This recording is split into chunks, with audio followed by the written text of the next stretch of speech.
In the shadowed twilight of the Third Age, a child was born, not to a palace or fortress, but to a line already fading into myth. Aragorn, son of Arthon, heir to the thrones of Gondor and Arnor, came into the world as a glimmer of hope in darkening times. His birth was more than just another moment in Middle-earth's vast history. It was a silent turning point, a beacon for the free peoples amidst gathering shadows.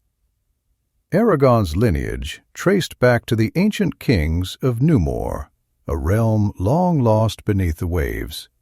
Yet his family, the Dunedain of the north, had dwindled into obscurity, reduced to wandering rangers who guarded the lands in secret. In this diminishing bloodline lay a promise, one foretold to unite the sundered kingdoms and stand against the rising threat of Sauron. His birth in 2931 of the Third Age carried this weight, though few could have foreseen the trials ahead. His father, Arthur, had recently ascended as chieftain of the Dunedain, inheriting the burdens of leadership in a time when hope itself seemed scarce. His mother, Gilryan, known as the Fair, embodied grace and resilience, though her heart was heavy with the knowledge of her husband's perilous duty. Together they named their son Aragorn, a name that would echo through the ages. From his first breath, Aragorn's life was marked by sorrow. When he was only 2 years old, his father fell in battle against orcs, fulfilling a grim prophecy spoken by his grandfather. Aragorn's death left Gilran widowed, carrying the crushing responsibility of raising the last scion of a broken house. Her decision to take him to Rivendell was a testament to her resolve, seeking refuge and wisdom under the care of Elrond. Aragorn's birth wasn't simply the arrival of a child. It was the reawakening of a lineage thought doomed to fade. He was the culmination of generations of sacrifice and struggle. Yet he was also a boy unaware of the expectations that hung over him like a shadow. From this fragile beginning, the seeds of a legend were sown. In the secluded wilderness of Eredor, amidst the remnants of a world that had seen better days, the lives of Arthorn and Gillan were intertwined by destiny and foresight. Arthorn, the chieftain of the Dunedain, was a man of steadfast resolve, shaped by the struggles of his people against the remnants of Sauron's darkness. Gillan, radiant and strong, carried the quiet grace of her lineage. Their union was not one of mere chance. It was a bond forged with hope for the survival of their line. Despite the ominous whispers of the future, Arthorn had pursued Gillan's hand with determination, but their path to marriage was fraught with doubt. Gillan's father, Dear H., foresaw sorrow in their union, a fate sealed by his gift of foresight. He believed that Aethor's days would be cut short, leaving Gillan a widow at a young age. Yet it was Gillan's mother, Eorn, who saw a spark of hope. She urged that their marriage take place, believing that from this union a greater destiny would emerge, a light that would guide the Dunad through their darkest times. Their life together was brief, but full of purpose. As the chieftain of a scattered and secretive people, Arthorn bore the weight of protecting his kin while facing the constant threat of Sauron's servants. Gillan, young yet resolute, stood beside him, her love and strength undiminished by the hardships they endured. In 2931, amidst the quiet struggles of their people, their son Aragorn was born, carrying with him the legacy of both hope and sorrow. Aragorn's fate unfolded as Diril had foreseen. When Aragorn was just 2 years old, Arathorn rode into battle against marauding orcs. Struck by a well-aimed arrow, he fell, leaving Gilra to shoulder the unbearable grief of his loss. His death marked a pivotal moment, not only for his family, but for the dwindling Dunedain, who looked to Gilran and her young son as the last vestiges of their ancient heritage. Gillen's choice to take Aragorn to Rivendell after Thor's death was both pragmatic and profound. It wasn't merely an act of seeking safety. It was a declaration of her faith in a brighter future. Entrusting her son to the wisdom of Ellen, Gillen knew the burden that Aragorn would bear, and though her heart was heavy with grief, her resolve never wavered. She became a symbol of strength, a mother determined to nurture the hope of her people in the form of her child. Their story, though shadowed by loss, reflects the enduring spirit of the Dunedain. It is a tale of love, sacrifice, and unwavering determination, setting the stage for Aragorn's journey toward the destiny that awaited him. After the loss of his father, Aragorn's journey brought him to the sanctuary of Rivendell, a hidden refuge nestled in the shadows of the misty mountains. There, Elon, half-elven, took the young boy under his protection, recognizing the immense burden of Aragorn's heritage. To ensure his safety and preserve the fragile hope of the Dunedain, Elon gave him a new name, Estel, meaning hope. Aragorn's true lineage as the last heir of his Zilda was concealed, known only to a select few. In Rivendell, Aragorn grew up in an environment unlike any other in Middle-earth. Elon's house was a place of timeless beauty and wisdom, where the light of the Eldar blended with the enduring traditions of men. Within its walls, Aragorn was surrounded by law, songs, and tales of old. It was a sanctuary, but also a place of learning, shaping him into a leader and protector even before he knew the weight of his destiny. Elon became a father figure to Aragorn, guiding him with patience and care.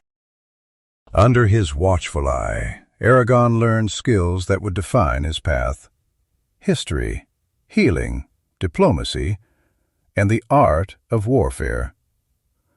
These lessons weren't just academic. They were infused with the wisdom of millennia. Elrond, having lived through countless ages of Middle-earth, imparted not only knowledge, but also the strength to endure the trial of leadership. Aragorn wasn't alone in his upbringing.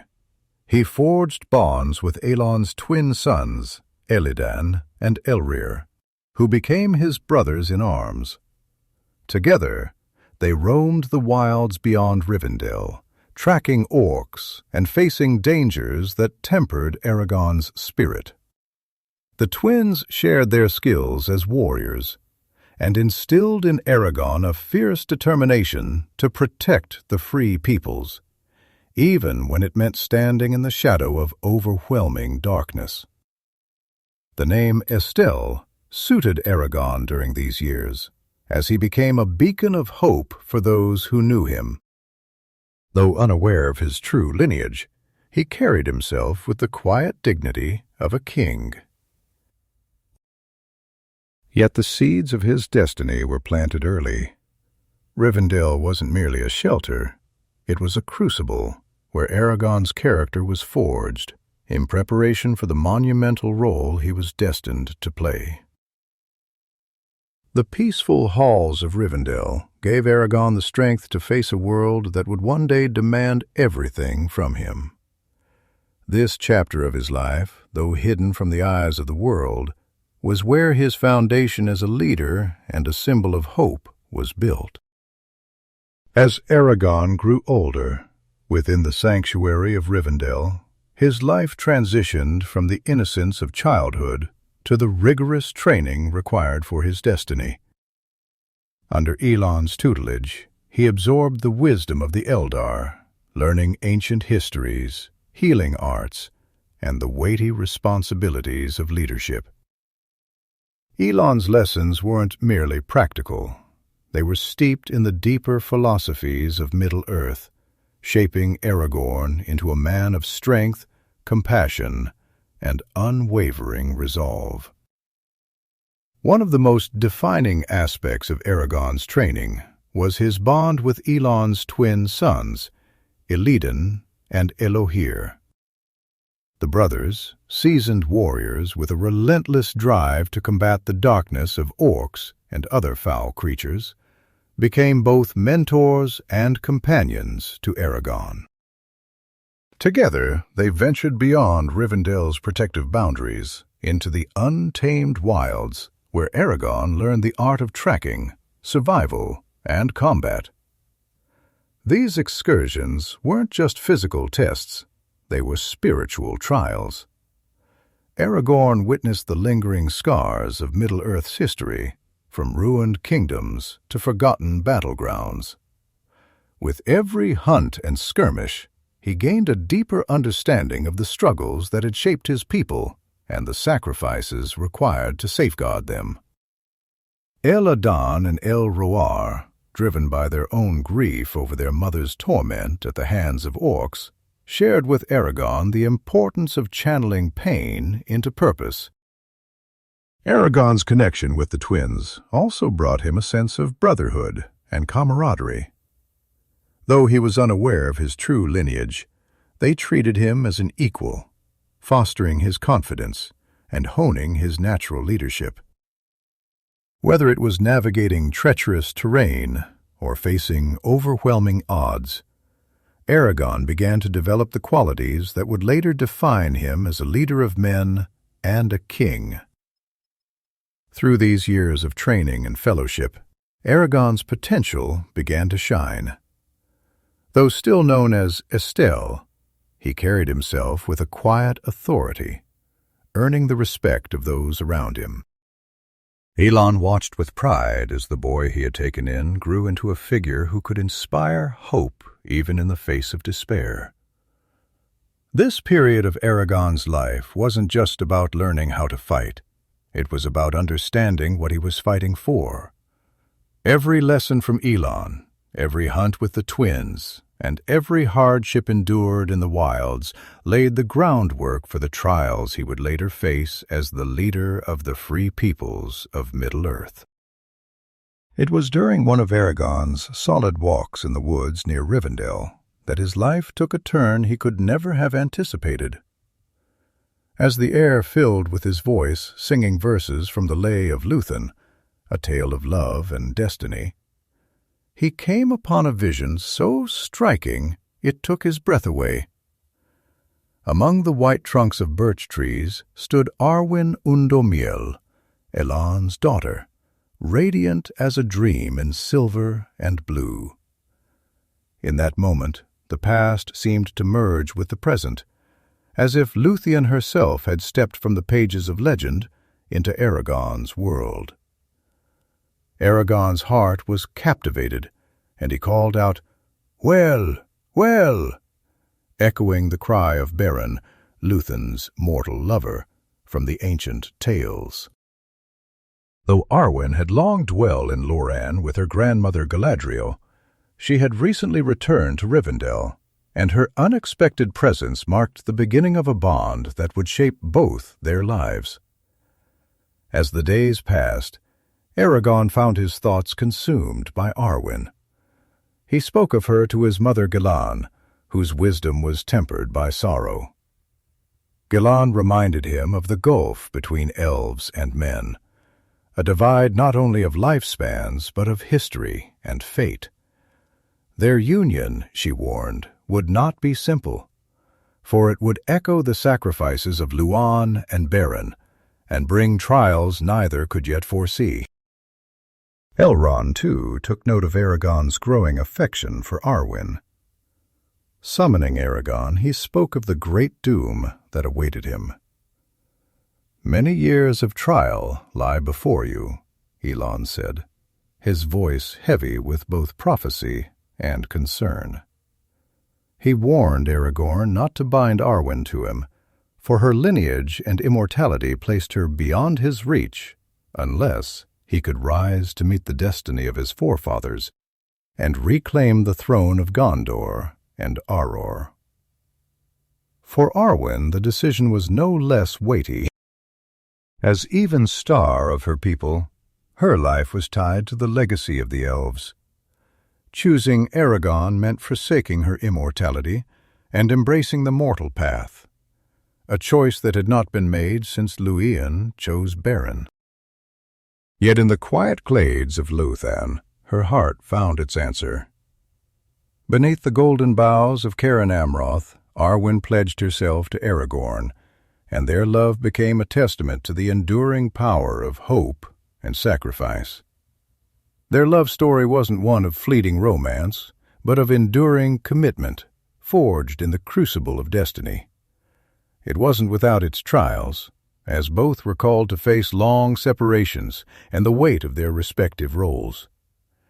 Yet through their bond, they bridged the divide between elves and men, heralding a future of unity and renewal for Middle-earth.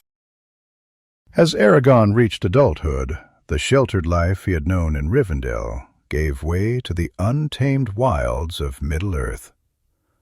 Armed with the wisdom imparted by Elrond and the skills honed alongside Elladan and Elohir, Aragorn embarked on a journey that would shape his character and prepare him for the trials to come. He left Rivendell not as Estel, but as a wanderer, adopting the name Thorongil, meaning Eagle of the Star, to shield his true identity from prying eyes. Aragorn's path first led him to Rohan, where he entered the service of King Thel. As Thorongil, he quickly earned respect not only for his prowess in battle, but for his counsel, which was marked by insight far beyond his years. His service in Rohan wasn't just about aiding its people. It was about understanding their culture, their struggles, and the ties that bound them to Gondor, the kingdom he would one day seek to reunite. From Rohan, Aragorn traveled south to Gondor, where he served under the steward Elon II in Minas Tirith. There he gained the trust of the steward and the admiration of the soldiers, becoming a figure of quiet authority. His knowledge of the land and its threats proved invaluable as he led daring missions to protect Gondor's borders. Most notably, Thorongil directed a surprise attack against the corsair of Umbar, striking a decisive blow against Gondor's enemies. Yet even in victory, Aragorn remained a mystery to many, disappearing before he could bask in the glory of his deeds. During these years, Aragorn took on countless roles: ranger, captain, diplomat, and spy. He traveled far beyond the lands of the West, venturing into the deserts of Harad, the forests of Mirkwood, and even the shadowed borders of Mordor. These journeys weren't mere wanderings. They were deliberate quests to learn the hearts of men, both noble and corrupt, and to uncover the schemes of Sauron's servants. Aragorn's experiences in these distant lands deepened his understanding of the world and its peoples, giving him the perspective he would later need as a unifying king. Despite the hardships he endured, Aragorn's spirit remained unbroken. He adopted various disguises and aliases to protect his identity, moving through the world like a shadow. These years were marked by solitude as he carried the weight of his destiny alone. Yet they were also years of growth as he transformed from a young man into a leader whose presence commanded respect and trust. Aragorn's youthful adventures were not merely a test of his physical endurance, but of his moral character. Every battle fought, every path walked, and every alliance forged brought him closer to the man he was meant to be. These experiences, though hidden from the annals of Middle-earth, laid the foundation for the king who would one day rise to reclaim the throne of Gondor and Arnor. As Aragorn reached maturity, Elon knew it was time to unveil the truths that had long been hidden. Summoning him to a solemn audience, Elon revealed the weight of his heritage. Aragorn was not merely a ranger. He was the last scion of the royal line of Isildur, the rightful heir to the thrones of Gondor and Arnor. With this revelation came more than words. It came with the sacred heirlooms of his house, relics that carried the legacy of his ancestors. The first of these treasures was the Ring of Barahir, an ancient artifact passed down through the line of Isildur. This ring, a symbol of loyalty and valor, traced its origins to the First Age, when it was gifted to Barahir by the elf Finrod Felagund as a token of gratitude for saving his life. Its intricate design, crafted with care by the Nilor, represented the unbroken bond between the Dunedain and the Eldar. The second, and perhaps most significant, was the Shards of Narl. This legendary sword, once wielded by Elendil himself, had been broken during the battle against Sauron at the end of the Second Age. It was with the hilt of this shattered blade that Isildur had severed the One Ring from Sauron's hand, and the shards, now kept safe in Rivendell, awaited the day they would be reforged for a king worthy of wielding them. Lastly, there was the scepter of Annuminus, a silver staff symbolizing the authority of the kings of Arnor. Unlike the other relics, Elrond did not bestow this upon Aragorn immediately. He declared that Aragorn must first prove himself worthy by embracing his destiny and demonstrating the virtues of his lineage. The scepter would remain in Rivendell, a silent reminder of the kingship Aragorn was destined to reclaim. These heirlooms were more than just artifacts. They were symbols of Aragorn's responsibility to his people and his connection to the past. The Ring of Barahir spoke of loyalty and kinship, the Shards of Narl of resilience and renewal, and the Scepter of Annuminus of the unity and authority he would one day embody. As Aragorn held these relics, he felt the weight of their history. They weren't merely tools or ornaments. They were reminders of the sacrifices and triumphs of his forebears. From the valor of Barahir to the tragic heroism of Isildur, Aragorn carried the legacy of a lineage that had endured through the ages. In that moment, he embraced his role not just as a ranger, but as the hope of his people. As the shadow of Sauron grew darker over Middle-earth, a new and urgent mission called Aragorn into action. The creature Gollum, once the bearer of the One Ring, had vanished from sight, but his importance could no longer be ignored. Gandalf, suspecting the true nature of Bilbo's ring, sought Aragorn's aid to track Gollum and uncover what he might know about the weapon of the enemy. The hunt took Aragorn to the most desolate corners of Middle-earth. He roamed the mist banks of the Anduin, the twisted paths of Mirkwood, and even the dead marshes, a place haunted by the faces of those lost to ancient battles. Gollum's trail was faint and erratic, a testament to his cunning and desperation. Yet Aragorn's skill as a tracker was unmatched, and his perseverance unyielding. In the dead marshes, Aragorn finally captured his elusive quarry. Gollum, frail and wretched, fought with surprising ferocity, driven by the madness that had consumed him over centuries. But Aragorn subdued him, binding the creature and beginning the arduous journey to Mirkwood, where Gollum would be held under the watchful eyes of Thranduil's elves. The journey was grueling, not only because of the dangers of the road, but because of Gollum's incessant attempts to escape. Aragorn was forced to tread carefully, avoiding the spies of Sauron, who were now scouring the land. At one point, Aragorn crossed the Anduin by binding Gollum to a log and swimming across the swift waters, a feat of both physical and mental endurance. Despite the burden of this mission, Aragorn saw its significance. Gollum was a key to understanding the ring's nature and the peril it posed to Middle-earth.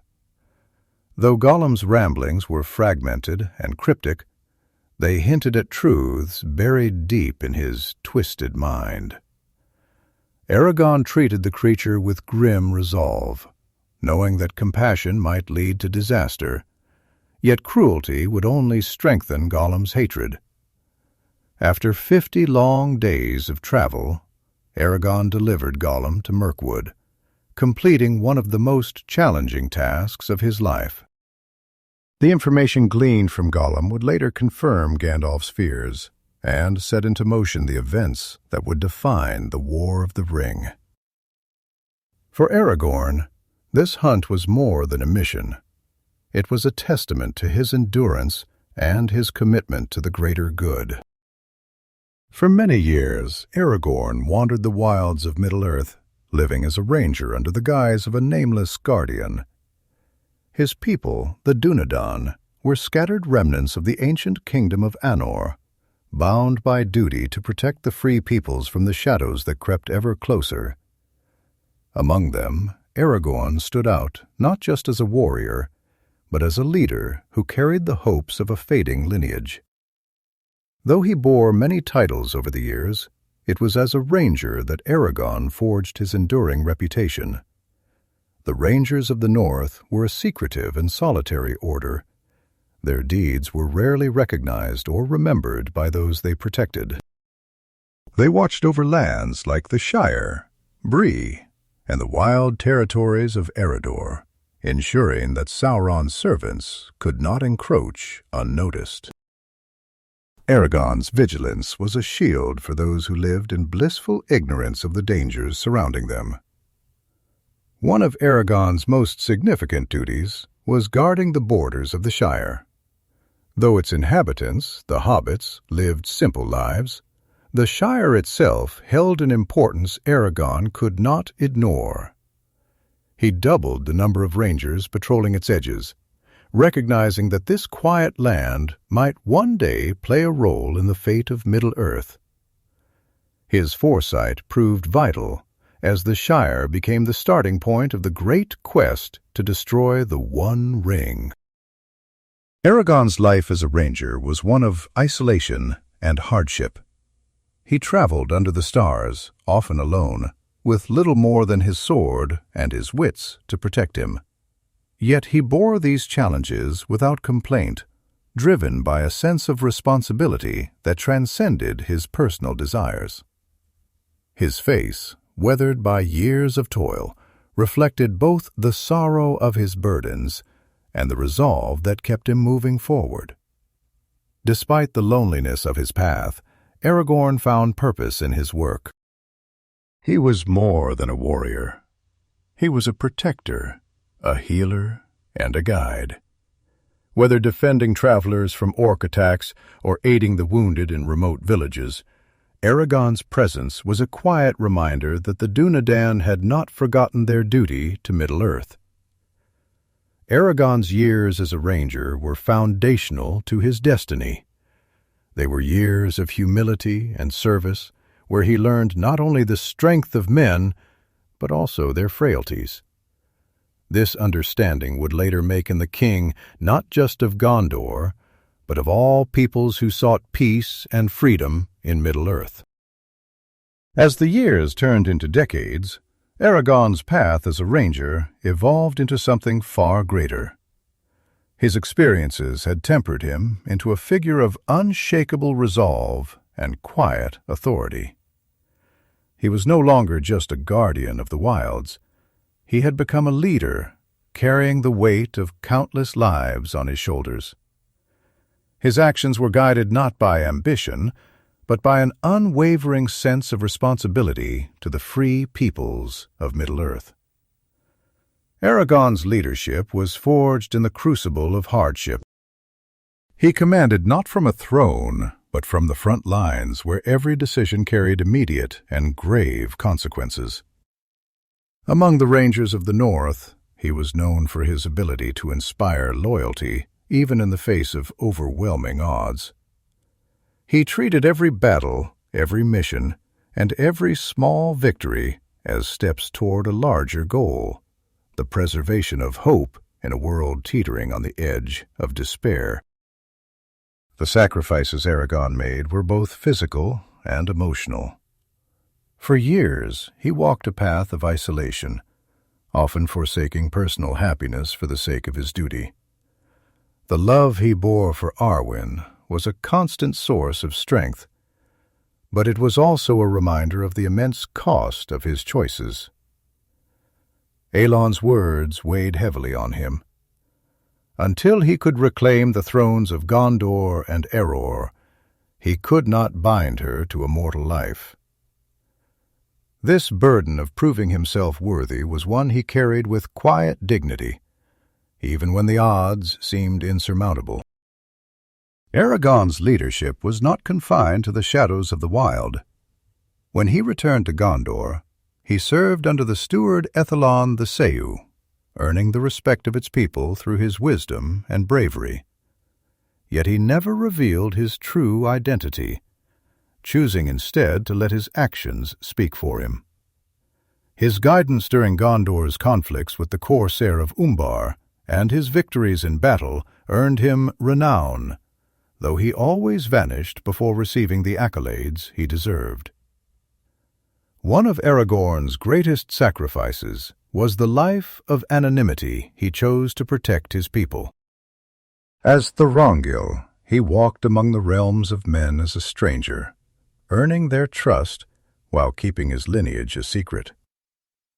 His humility was a stark contrast to the grandeur of his birthright, and it was this humility that made him not just a leader, but a servant of the greater good. These years of toil and sacrifice shaped Aragorn into the king he would one day become.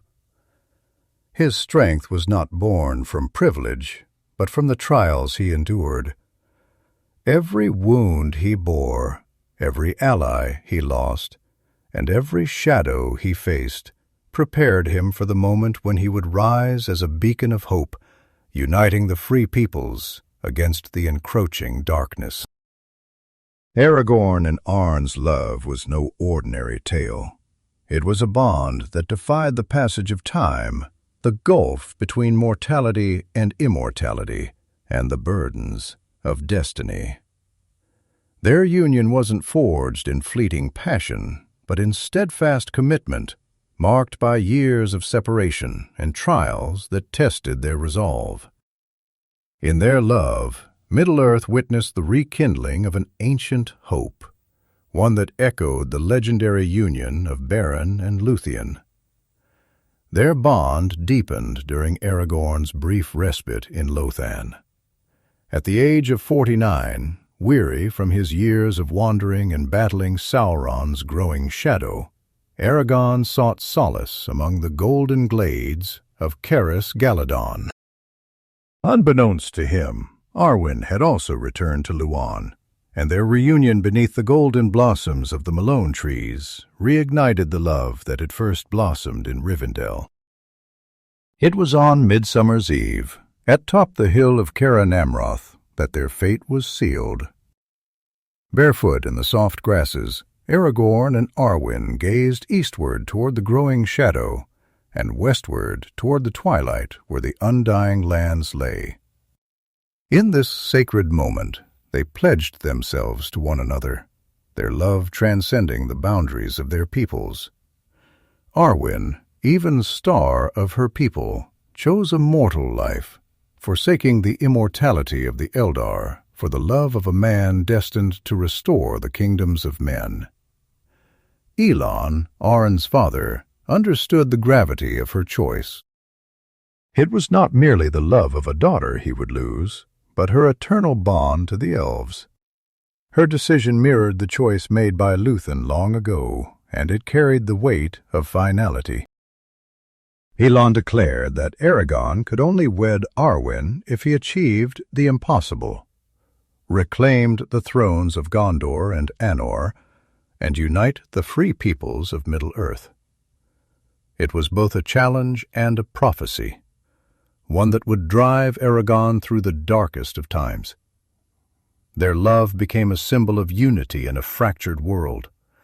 Aragorn, representing the strength and resilience of men, and Arwen, embodying the grace and wisdom of the Eldar, stood as a testament to what could be achieved through faith and sacrifice.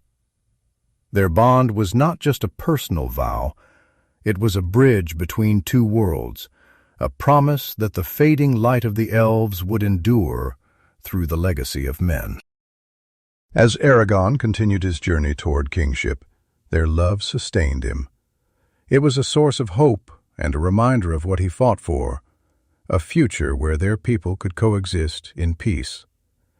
For Arwen, it was an act of ultimate faith as she placed her trust in Aragorn's ability to fulfill his destiny, even when the road ahead seemed shrouded in despair. As the shadow of the War of the Ring loomed over Middle-earth, Aragorn stepped into his role not only as a leader, but as the unifying force the free peoples desperately needed. The years he had spent wandering, learning, and fighting in anonymity had prepared him for this moment. He was no longer just the ranger known as Strider or the warrior Thorongil.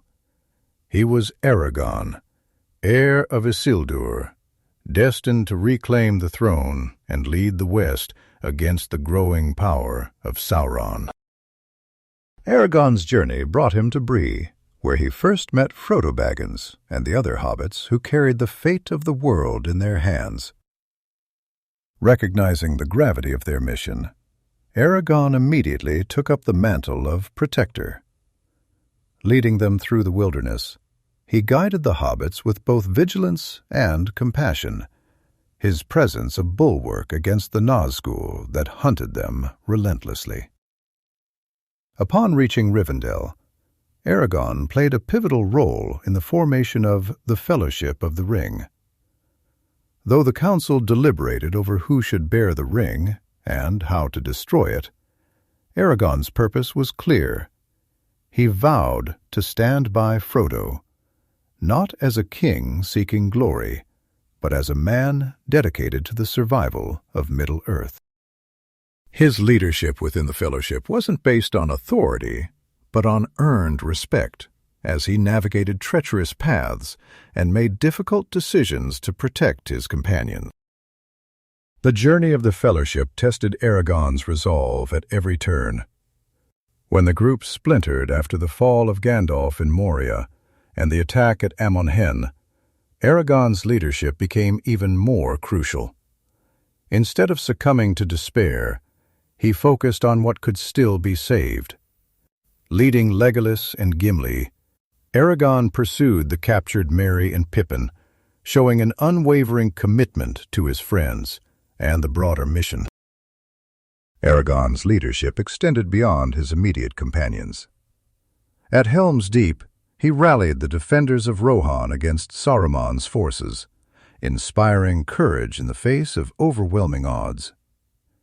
His command was marked not just by his skill in battle, but by his ability to unite disparate peoples. Rohan's soldiers, weary and outnumbered, found strength in Aragorn's presence, a strength that turned the tide of the battle.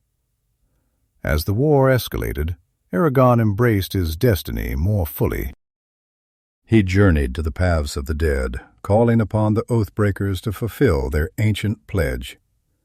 It was a moment that underscored his unique ability to bridge past and present, wielding the weight of history to secure the future. The ghostly army he summoned played a decisive role in the Battle of Pelennor Fields, where Aragorn's leadership helped deliver a critical victory for the free peoples. Through all these trials, Aragorn's actions were guided by a single purpose: the survival and unity of Middle-earth. He wasn't just a warrior or a king in waiting. He was a protector, a symbol of hope, and a leader who put the needs of others above his own. His sacrifices and triumph during the War of the Ring solidified his place as the one who could unite the realms of men and bring peace to a world fractured by centuries of conflict. When the War of the Ring ended and the shadow of Sauron was finally vanquished, Aragorn stepped into the role he had long prepared for, King of Gondor and Arnor. His coronation as King Elessar marked the dawn of a new age, not just for the realms of men, but for all the free people of Middle-earth. By his side was Arwen Undomiel, now a queen who had chosen mortality and unity over the immortality of her kin. Their union was more than the fulfillment of their love. It symbolized the reconciliation of ancient divides. Aragorn, a mortal man descended from the new Menorian, and Arwen, an immortal elf of unparalleled grace, bridged the worlds of elves and men in a way that hadn't been seen since the days of Beren and Lúthien. Their marriage heralded a future where the strengths of both races could endure together, even as the time of the elves in Middle-earth came to an end. As king and queen, Aragorn and Arn's legacy was one of renewal. Aragorn devoted himself to rebuilding the realms of Gondor and Arnor, restoring their glory after centuries of decline. He forged alliances with neighboring lands, ensuring peace and prosperity for his people. Under his rule, the White Tree of Gondor bloomed once more, a living symbol of hope reborn. Arwen's role as queen wasn't merely ceremonial. Her wisdom and insight inherited from the Eldar helped guide the kingdom through this period of transition. She became a figure of inspiration, embodying grace and sacrifice. Her presence in Minas Tirith reminded its people of the sacrifices that had been made to achieve their peace and the enduring power of love and faith in the face of darkness. Their legacy extended beyond their reign. Aragorn and Arwen had a son, Eldarion, who would inherit the United Kingdoms. Through him, the line of kings descended from Isilda would continue, and the values of unity, courage, and wisdom that Aragorn and Arwen embodied would be passed down. Their other children, whose lives remained shrouded in mystery, further carried the blend of mortal and elven heritage, ensuring that the spirit of both worlds would endure. Aragorn's reign, which lasted 120 years, was marked by justice and peace. Even as the shadows of the past faded, he ensured that the lessons learned through hardship would not be forgotten. When his time came to an end, he passed with dignity, choosing to relinquish his life as the new Menorian of old once did. His death, though mourned, was a moment of pride and fulfillment, as he had lived fully and left behind a kingdom united in strength and purpose. Éowyn's grief was profound as she chose to leave Minas Tirith after Aragorn's passing and journey to the fading woods of Lothlon. There, amidst the silent echoes of her people, she spent her remaining days, a poignant reminder of the cost of her choice. Yet even in her solitude, Arwen's legacy endured through the lives of her children and the peace she and Aragorn had forged together. Their story, woven through love, sacrifice, and triumph, became a beacon for the ages. Aragorn and Arwen's lives weren't just about reclaiming a throne or winning a war. They were about building a world where unity and hope could thrive. In doing so, they left a legacy that would shape Middle-earth for generations to come.